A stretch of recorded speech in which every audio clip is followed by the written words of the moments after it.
राज्यातील लाडक्या बहिणींना दिवाळीच्या आधीच आणखी 3,000 रुपयांची मोठी भेट मिळणार आहे. दिवाळीच्या आधी भाऊबीज म्हणून हे पैसे मात्र महिलांच्या खात्यात जमा करून अशी घोषणा करत अजितदादांचा वादा असल्याचे उपमुख्यमंत्री महोदयांनी यावेळी म्हटले आहे.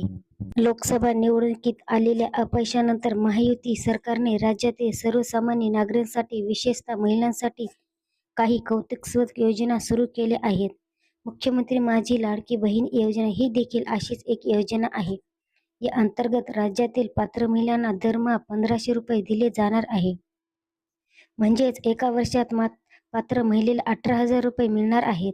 या योजनेसाठी 1 जुलैपासून अर्ज भरले जात होते आणि 30 सप्टेंबर ही अर्ज भरण्याची शेवटची दिनांक होती.